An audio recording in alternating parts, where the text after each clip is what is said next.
Hello and welcome friends, welcome to my accounts online classes.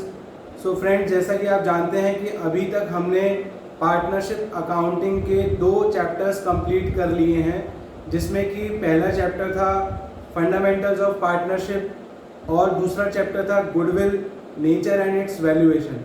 तो ये दोनों chapters की सारी वीडियोस मैंने आपके साथ शेयर कर दी हैं। आप चाहें तो मेरे चैनल पर जाके ये सारी वीडियोस देख सकते हैं अगर आपने अभी तक नहीं देखी। तो फ्रेंड्स, आज के इस वीडियो में हम लोग एक नया चैप्टर स्टार्ट करने जा रहे हैं, जो कि पार्टनरशिप अकाउंटिंग का ही आगे का चैप्टर है। और इस चैप्टर में जो भी कुछ होगा वो हम इस चैप्टर की जो वीडियो की सीरीज़ होगी उसमें एक एक करके देखेंगे। आज का ये वीडियो इस चैप्टर का पहला वीडियो है और इस चैप्टर का नाम है change in profit sharing ratio among the existing partners. Friends, ये जो है पार्टनरशिप अकाउंटिंग का अगला चैप्टर है। लास्ट चैप्टर जो हमने पढ़ा था वो goodwill, nature and it's valuation था, और ये जो चैप्टर है ये उसके बाद का चैप्टर है। चलिए स्टार्ट करते हैं ये चैप्टर और देखते हैं कि इस चैप्टर में हमें क्या क्या पढ़ना है। देखिए, इस चैप्टर को स्टार्ट करने से पहले मैं आपको एक इम्पॉर्टेंट टर्म एक्सप्लेन करना चाह रहा हूँ। आप उसको समझिए अच्छी तरीके से, वो होता क्या है। देखिए, सबसे पहले एक इम्पॉर्टेंट टर्म आता है रिकंस्टिट्यूशन ऑफ पार्टनरशिप फर्म। ये रिकंस्टिट्यूशन ऑफ पार्टनरशिप फर्म का क्या मतलब है? देखिए, आप लोग जानते हैं, आपने फर्स्ट चैप्टर पढ़ा है फंडामेंटल्स ऑफ पार्टनरशिप। उसमें आपने ये पढ़ा था कि जब भी पार्टनरशिप बनती है, पार्टनरशिप फर्म क्रिएट होती है, तो सारे पार्टनर्स के बीच में एक एग्रीमेंट होता है। एग्रीमेंट होने के बाद ही पार्टनरशिप फर्म स्टार्ट हो पाती है। अब एग्रीमेंट रिटन भी हो सकता है और ओरल भी हो सकता है। अब जब कभी भी जो एग्जिस्टिंग एग्रीमेंट है, एग्जिस्टिंग पार्टनर्स के बीच में जो एग्रीमेंट है, अगर उस एग्रीमेंट में कुछ चेंज होता है, अगर उस एग्रीमेंट में कुछ चेंज होता है, तो उस कंडीशन को हम बोलते हैं reconstitution of firm. Reconstitution of firm का मतलब क्या हो गया? Change in existing partnership agreement. ठीक है, तो मैंने यहाँ लिखा हुआ है any change in existing agreement of partnership is called reconstitution of partnership firm. अब ध्यान ये रखना है कि जब कभी भी रिकंस्टिट्यूशन ऑफ पार्टनरशिप फर्म होगा, यानी कि कोई भी एग्रीमेंट में चेंज होगा, उस चेंज होने से पार्टनर्स के बीच में जो प्रॉफिट शेयरिंग रेशियो है वो हमेशा चेंज हो जाएगा। Means reconstitution always leads to change in profit sharing ratio of partners. देखिए, यहाँ मैंने लिखा हुआ है it always leads to change in profit sharing ratio. यानी कि जब कभी भी पार्टनरशिप फर्म में रिकंस्टिट्यूशन होगा, तो रिकंस्टिट्यूशन का मतलब हम क्या समझेंगे कि उस पार्टनरशिप फर्म में पार्टनर्स के बीच में जो प्रॉफिट शेयरिंग रेशियो होता है वो रेशियो भी चेंज होगा। तो आई होप कि आपको रिकंस्टिट्यूशन ऑफ फर्म का मीनिंग क्लियर होगा। अब देखिए, रिकंस्टिट्यूशन जब कभी भी फर्म में होता है तो कुछ ऐसे इवेंट्स होते हैं जब रिकंस्टिट्यूशन ऑफ फर्म होता है। मतलब रिकंस्टिट्यूशन कौन कौन से इवेंट्स पर हो सकता है वो आपके सामने मैं एक बार प्रेजेंट किया है मैंने, आप एक एक करके डिस्कस करेंगे। देखिए, ये कुछ ऐसे इवेंट्स हैं जिन इवेंट्स में रिकंस्टिट्यूशन ऑफ फर्म होता है, यानी कि ये कुछ ऐसी कंडीशंस हैं जब रिकंस्टिट्यूशन ऑफ फर्म होगा, यानी कि प्रॉफिट शेयरिंग रेशियो चेंज होगा। पहली कंडीशन है change in profit sharing ratio among existing partners. देखिए, ये क्या कंडीशन है? जब कभी भी एग्जिस्टिंग पार्टनर्स, जो भी पार्टनर्स हैं, सपोज एक फर्म में 3 पार्टनर्स हैं, ए, बी एंड सी। अब तीनों का अभी तक जो प्रॉफिट शेयरिंग रेशियो था वो था 3:2:1। लेकिन अब वो चाहते हैं कि 1 अप्रैल 2019 से या 1 अप्रैल 2020 से उनका जो प्रॉफिट शेयरिंग रेशियो है वो हो जाए 1:1:1। तो ये क्या है? एक चेंज हो रहा है, उनका आपस में आपसी सहमति से उनका प्रॉफिट शेयरिंग रेशियो चेंज हो रहा है। तो इस कंडीशन को हम बोलेंगे change in profit sharing ratio among existing partners. और इस समय, इस कंडीशन में हमें क्या क्या करना पड़ता है, कौन कौन सी एडजस्टमेंट्स करनी पड़ती हैं, किस प्रकार जो भी पार्टनरशिप के अकाउंट्स हैं उनमें किस प्रकार चेंजेस करने पड़ते हैं, वो सारा कुछ आप इस चैप्टर में पढ़ेंगे। ये जो चैप्टर आज से हम स्टार्ट करेंगे वो इस चैप्टर में आप वो सारा कुछ पढ़ेंगे जो कि पार्टनर्स के प्रॉफिट शेयरिंग रेशियो चेंज होने के दौरान हमें करना पड़ेगा। और आप देख रहे होंगे कि ये जो इवेंट नंबर 1 है, कंडीशन नंबर 1 है, वही हमारा चैप्टर बी है। तो यानी कि इस इवेंट को यानी कि इस कंडीशन को आप इस चैप्टर में डिटेल में पढ़ेंगे। चलिए दूसरे इवेंट की बात करते हैं, दूसरी कंडीशन की बात करते हैं जब रिकंस्टिट्यूशन होता है। Next is admission of a partner और पार्टनर्स। जब फर्म में किसी नए पार्टनर को एडमिट किया जाता है या फिर कुछ पार्टनर्स को, एक से ज़्यादा पार्टनर्स को एडमिट किया जाता है, तो जो भी एग्जिस्टिंग पार्टनर्स होते हैं उनका प्रॉफिट शेयरिंग रेशियो चेंज हो जाता है, क्योंकि जब नया पार्टनर आएगा तो उसको भी शेयर देना पड़ेगा, तो उसको भी हमें इंक्लूड करना पड़ेगा। तो ओवरऑल जो पार्टनर्स हैं उनका प्रॉफिट शेयरिंग रेशियो चेंज होता है और इस कंडीशन को भी हम रिकंस्टिट्यूशन ऑफ फर्म मानते हैं। ऐसे ही और भी हैं, रिटायरमेंट ऑफ पार्टनर। जब किसी पार्टनर का रिटायरमेंट होता है, कोई पार्टनर फर्म से छोड़ के जाता है, तो उसका जो प्रॉफिट शेयरिंग था, प्रॉफिट शेयर था, वो जो रिमेनिंग पार्टनर्स हैं वो ले लेते हैं। और ऐसा होने के बाद जो रिमेनिंग पार्टनर्स होते हैं उनका प्रॉफिट शेयरिंग रेशियो भी चेंज हो जाता है। तो इसीलिए retirement of partner is also an event of reconstitution of firm. ऐसे ही डेथ ऑफ अ पार्टनर, जब किसी पार्टनर की डेथ होती है तो उसका शेयर रिमेनिंग पार्टनर्स लेते हैं और उनका भी प्रॉफिट शेयरिंग रेशियो जो है वो चेंज हो जाता है। और ऐसे ही लास्ट इवेंट है अमेलगमेशन ऑफ 2 और मोर पार्टनरशिप फर्म। अमेलगमेशन का मतलब यहाँ होता है मर्जर, मींस जब 2 या 2 से ज़्यादा पार्टनरशिप फर्म्स मिलकर एक फर्म बनती है तो जो उनके पार्टनर्स होते हैं उनका जो रिलेशनशिप है, जो प्रॉफिट शेयरिंग रेशियो है वो चेंज होता है और इसको भी हम कहते हैं रिकंस्टिट्यूशन ऑफ फर्म। तो ये कुछ इवेंट्स हैं, ये कुछ कंडीशंस हैं जिनमें रिकंस्टिट्यूशन ऑफ फर्म होता है।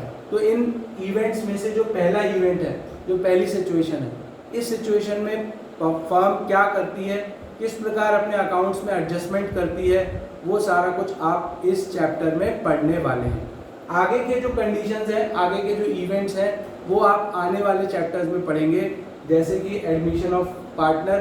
तो जब पार्टनर का एडमिशन होता है, नए पार्टनर का फर्म में एडमिशन होता है, उस समय क्या क्या एडजस्टमेंट्स होती हैं वो आप आने वाले चैप्टर्स में पढ़ेंगे। तो चलिए हम स्टार्ट करते हैं हमारा ये चैप्टर और देखते हैं कि जब रिकंस्टिट्यूशन ऑफ फर्म होता है और कंडीशन होती है कि पार्टनर्स, जो एग्जिस्टिंग पार्टनर्स हैं, वो अपने प्रॉफिट शेयरिंग रेशियो में अगर चेंज कर रहे हैं तो हमें उस दौरान क्या क्या एडजस्टमेंट्स करनी पड़ती हैं फर्म के अकाउंट्स में, तो ये आज हम देखेंगे और उसमें से कुछ एडजस्टमेंट आज के वीडियो में हम डिस्कस करेंगे।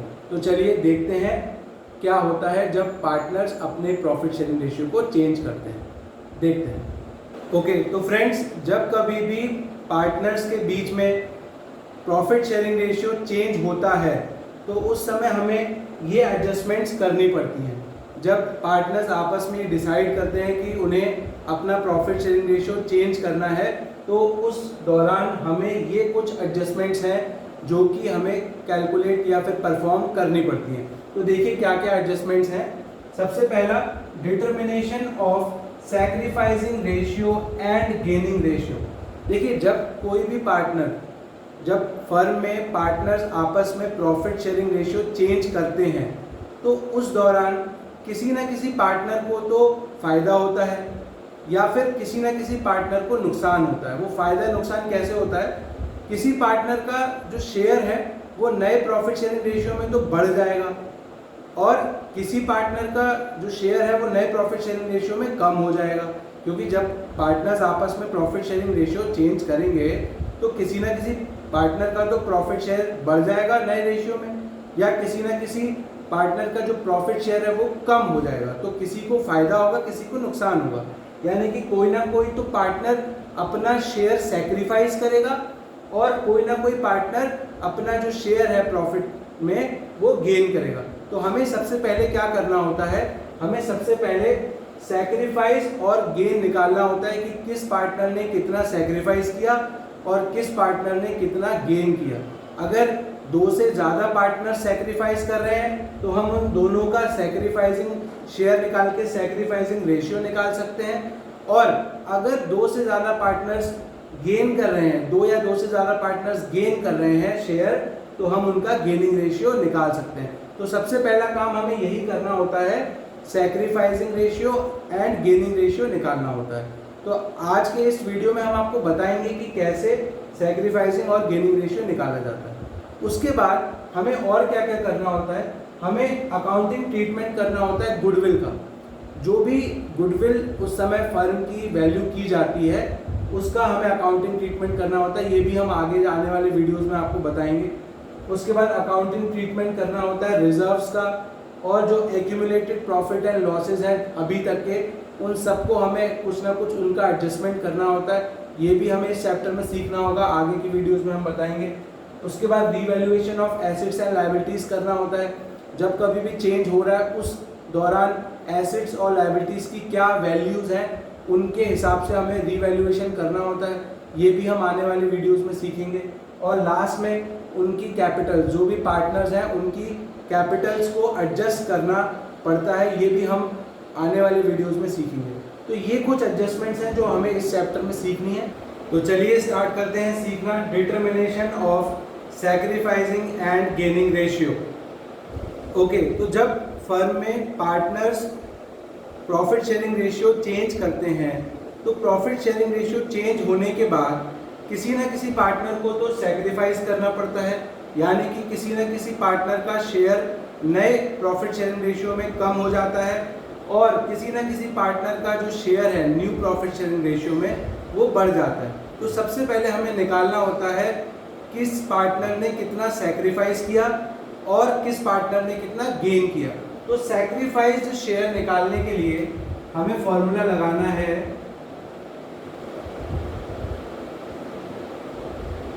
सैक्रिफाइस शेयर निकालने के लिए हमें उस पार्टनर का ओल्ड शेयर लेना है, जो भी ओल्ड प्रॉफिट शेयरिंग रेशियो में उसका शेयर था, उसमें से न्यू शेयर माइनस कर देना है जो कि उसने न्यू प्रॉफिट शेयरिंग रेशियो में उस पार्टनर का शेयर होगा। इस प्रकार आप निकाल सकते हैं सैक्रिफाइस शेयर। देखिए, अगर ओल्ड शेयर ज़्यादा है और न्यू शेयर कम है पार्टनर का न्यू प्रॉफिट शेयरिंग रेशियो में, तो इसका मतलब उसने अपना शेयर कुछ सैक्रिफाइस किया है, तो हम सैक्रिफाइस शेयर निकाल सकते हैं।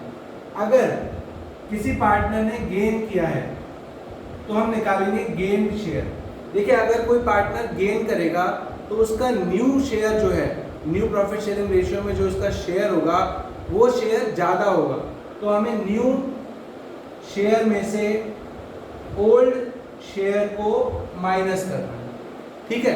अब आपको कभी कभार बच्चों को ऐसा लगता है कि ओल्ड शेयर और न्यू शेयर में कौन सा बड़ा है, ये थोड़ा सा समझने में कंफ्यूजन होती है, क्योंकि जब हम शेयर्स देखते हैं तो वो फ्रैक्शन में होते हैं, तो बच्चों को लगता है कि कौन सा शेयर बड़ा है कौन सा शेयर छोटा है, तो हमें किस में से किसको माइनस करना है। तो देखिए, आप चाहे तो आप दोनों फार्मूले को यूज़ कर सकते हैं, या फिर आप एक काम कर सकते हैं कि आप केवल एक फार्मूला याद रखिए, sacrifice share old minus new. तो ओल्ड माइनस न्यू करके अगर आपका आंसर प्लस में आता है, प्लस में, तो यानी कि उस पार्टनर ने अपना जो शेयर है वो सैक्रिफाइस किया है। ठीक है, तो प्लस मीन्स सैक्रिफाइस। ठीक है, अगर आपने इस फॉर्मूले में लगाया और आंसर प्लस में आया तो क्या होगा, वो सैक्रिफाइस कहलाएगा।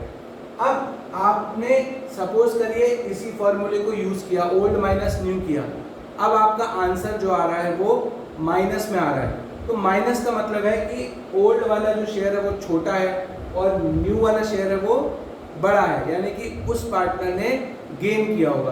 तो आप ऐसे भी ध्यान रख सकते हैं कि अगर मान लीजिए आंसर आपका माइनस में आ रहा है तो माइनस में क्या होगा, वो गेन होगा। तो आपको सैक्रिफाइस या गेन निकालने के लिए केवल एक ही फॉर्मूले का यूज़ करना है, ओल्ड माइनस न्यू। प्लस में आंसर आए तो सैक्रिफाइस और माइनस में आंसर आए तो गेन। और अगर आप चाहें तो आप गेन निकालने के लिए अलग से एक फॉर्मूला लगा सकते हैं, new share minus old share. तो चलिए एक एग्जाम्पल के रूप में इसको समझते हैं। सपोज 3 पार्टनर हैं ए, बी एंड सी। तीनों का जो प्रॉफिट शेयरिंग रेशियो अभी तक था वो है 3:2:1, ठीक है। ये उनका अभी तक का जो रेशियो है वो है, तो हम इसको बोलेंगे कि it is old profit sharing ratio. Okay, अब आज के बाद से ए, बी एंड सी ने ये डिसाइड किया कि वो अपना जो प्रॉफिट शेयरिंग रेशियो है वो इक्वल रखेंगे, मतलब प्रॉफिट्स को इक्वली शेयर करेंगे। तो अब उनका न्यू प्रॉफिट शेयरिंग रेशियो क्या हो गया, 1:1:1। तो ये हो गया हमारा न्यू प्रॉफिट शेयरिंग रेशियो, ठीक है। तो अब हम ये निकालेंगे कि ए, बी एंड सी जो तीन पार्टनर्स हैं, तीनों ने इस जो चेंज हुआ है, इस चेंज में किस किस ने सैक्रिफाइस किया और किसने गेन किया। तो देखिए, सबसे पहले मैं निकालता हूं ए के लिए। ए का ओल्ड शेयर कितना है, देखिए ये रेशियो फॉर्म में लिखा हुआ है। अब अगर मैं इसको फ्रैक्शन फॉर्म में लिखूं तो फ्रैक्शन फॉर्म में ए का शेयर क्या होगा, 3 डिवाइड बाय 3 to 5 और 6। आई होप कि आपको ये लिखना आता हो कि 3:2:1 में जो ए का शेयर है वो 3 है, तो इसको फ्रैक्शन फॉर्म में कैसे लिखेंगे, 3/6। ओके, अब ये हो गया ए का ओल्ड शेयर। अब ए का ओल्ड शेयर में से मुझे क्या करना है, न्यू शेयर माइनस करना है। तो ए का न्यू शेयर क्या है, दिस, तो ये क्या होगा, 1/1, 2, 3, टोटल इज 3। ओके, तो ये हो गया ओल्ड माइनस न्यू। अब इसको कैलकुलेट करेंगे, देखेंगे आंसर अगर प्लस में आ रहा है तो सैक्रिफाइस, आंसर अगर माइनस में आ रहा है तो गेन। तो देखिए क्या है, इसको सॉल्व करेंगे एलसीएम मेथड से। तो देखिए 6, 3 और यहाँ आएगा 2 और यहाँ आएगा 1/6। तो ये क्या हो गया, 1/6 क्या आया, आंसर प्लस में आया। तो इसका मतलब ए ने क्या किया है, सैक्रिफाइस किया है।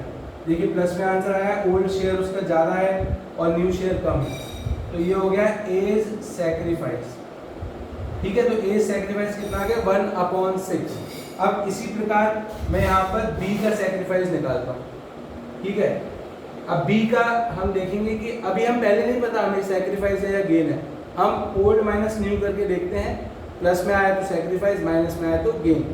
तो देखिए बी का ओल्ड क्या है, 2/6, 2/6, टोटल इज 6, और न्यू क्या है, 1/3, 1/3। अब आप इसको जब सॉल्व करेंगे तो आएगा 6, 2 - 2, तो ये आया 0/6, यानी कि ए बी ने ना तो गेन किया है ना सैक्रिफाइस, इसका आंसर आया 0। 0/6 मीन्स 0। और आप देख भी सकते हैं कि 2/6 को अगर मैं 1/3 लिख देता तो 1/3 माइनस 1/3 इज इक्वल्स टू 0। तो इसका क्या मतलब हुआ, इसका मतलब हुआ कि बी ने ना तो सैक्रिफाइस किया ना ही गेन किया। बी का जो ओल्ड शेयर था वही उसका न्यू शेयर है, तो बी हो गया neutral, no gain no sacrifice. चलिए अब सी के लिए कैलकुलेट करते हैं। तो सी का शेयर हम निकालेंगे, ओल्ड क्या है, सी का 1/6 माइनस न्यू क्या है, 1/3। तो मैं इसको जब सॉल्व करूंगा तो ये आएगा 6 और दिस इज 1 - 2, ये आया -1/6। तो सी का जो आ रहा है वो आंसर माइनस में आ रहा है। इट मीन्स क्या, सी ने क्या किया है, गेन किया है। मैंने कहा था ओल्ड माइनस न्यू, अगर प्लस में आए तो सैक्रिफाइस, माइनस में आए तो गेन। तो ये मैंने क्या करा, कैलकुलेट करा तो आंसर आया माइनस में। तो इसका मतलब क्या हुआ, ये क्या है, सीज गेन, सी ने गेन किया है, ठीक है। तो इस प्रकार आप इजीली कैलकुलेट कर सकते हैं कि किस पार्टनर ने गेन किया है और किस पार्टनर ने सैक्रिफाइस किया है।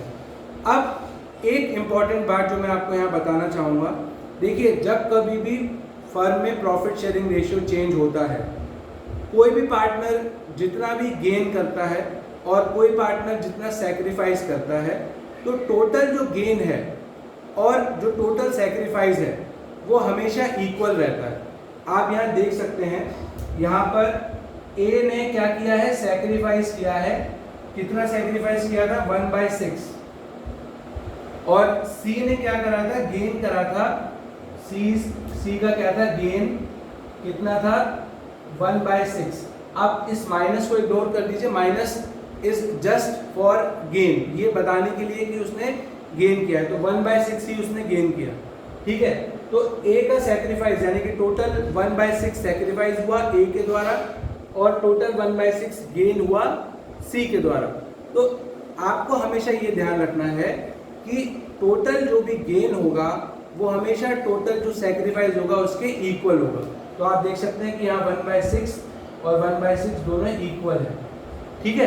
तो अगर मान लीजिए 3 पार्टनर होते और 3 पार्टनर में 2 पार्टनर्स गेन कर रहे हैं और एक सेक्रीफाइस कर रहा होता, तो जो दोनों का गेन होता वो एक पार्टनर के सेक्रीफाइस के इक्वल होता। आप वैसे भी अगर लॉजिकली सोचेंगे तो 3 पार्टनर हैं, प्रॉफिट तो वही रहता है, टोटल ओवरऑल प्रॉफिट का तो परसेंट 100 ही रहेगा या शेयर 1 रहेगा। जब प्रॉफिट शेयरिंग रेशियो चेंज होगा तो किसी का बढ़ेगा। अब जिसका जितना बढ़ेगा वो तभी बढ़ पाएगा जो कि कोई पार्टनर सेक्रीफाइस करेगा। अगर कोई पार्टनर सेक्रीफाइस नहीं करे तो किसी दूसरे पार्टनर को गेन हो ही नहीं सकता। तो इसीलिए हमेशा एक बात ध्यान रखनी है कि टोटल जो सेक्रीफाइस होगा वो टोटल गेन के हमेशा इक्वल होगा। अब टोटल सेक्रीफाइस टोटल गेन का मतलब जो सारे पार्टनर्स, मान लीजिए 3 में से अगर 2 पार्टनर गेन कर रहे होते और एक सेक्रीफाइस, तो दोनों का गेन इज इक्वल्स टू एक पार्टनर का सेक्रीफाइस। ठीक है। तो ये बात हमें ध्यान रखनी है और इस प्रकार हमें कैलकुलेट करना है gain share and sacrifice share. आपको सीधा ओल्ड माइनस न्यू करना है, old share minus new share, और आपको पता लग जाएगा अगर प्लस में आए तो सेक्रीफाइस, माइनस में आए तो गेन। तो आई होप कि आपको ये जो सेक्रीफाइस और गेन कैलकुलेट करने का जो कॉन्सेप्ट है वो समझ में आया होगा। चलिए एक क्वेश्चन और लेते हैं और उस क्वेश्चन में हम देखते हैं कि कैसे सेक्रीफाइस और गेन कैलकुलेट करेंगे। तो एक क्वेश्चन देखिए। ओके, तो फ्रेंड्स हमने यहाँ पर एक क्वेश्चन लिया है, इसको सॉल्व करेंगे और देखेंगे कि कैसे सेक्रीफाइस और गेन शेयर निकाला जाता है। देखिए क्वेश्चन है X, Y and Z are sharing profits and losses in the ratio of 5:3:2। Means अभी तक वो 5:3:2 में शेयर कर रहे हैं। With effect from 1 April 2019 they decided to share profit and losses equally. 1 April 2019 से उन्होंने ये डिसाइड किया कि वो प्रॉफिट शेयरिंग रेशियो क्या रखेंगे, इक्वल रखेंगे। प्रॉफिट शेयर जो भी होगा प्रॉफिट उसको इक्वली डिस्ट्रीब्यूट करेंगे। अब calculate each partners gain and sacrifice due to change in ratio. अब आपको हर एक पार्टनर का गेन और सेक्रीफाइस निकालना है। तो चलिए स्टार्ट करते हैं। देखिए सबसे पहले आप क्या करेंगे, ओल्ड क्या था, ratio X, Y and Z, इनका ओल्ड क्या था 5:3:2। फिर उसके बाद ये हो गया इनका old X, Y and Z। New क्या होगा 1:1:1, दिस इज न्यू। अब हमें क्या करना है, इंडिविजुअली सेक्रीफाइस और गेन निकालना है। पहले X के लिए निकालते हैं। ठीक है, X का ओल्ड क्या है 5 देखिए 5 + 3 8 + 2 10, तो 5/10 माइनस ये हो गया ओल्ड, माइनस न्यू क्या होगा 1/3, 1 2 3 टोटल इज 3, तो ओल्ड माइनस न्यू। ठीक है, इसका आंसर क्या आएगा, सॉल्व करेंगे तो इसको ये आएगा 30 और ये आएगा 15 और ये आएगा -10।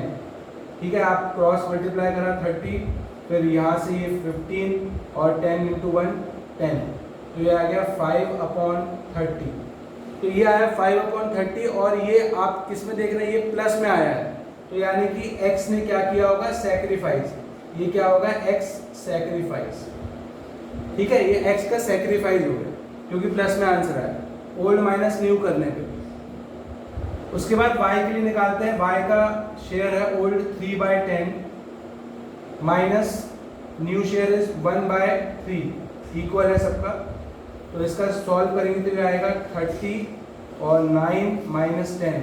अब देखिए 9 - 10 यानी कि -1/30, तो यहाँ पर माइनस में आंसर आया। इसका मतलब क्या है, y गेन कर रहा है, y का ओल्ड शेयर जो है वो कम था और न्यू वाला ज़्यादा है, तो यानी कि y क्या कर रहा है, गेन कर रहा है। तो इट इज़ y's गेन, ये y का गेन हो गया।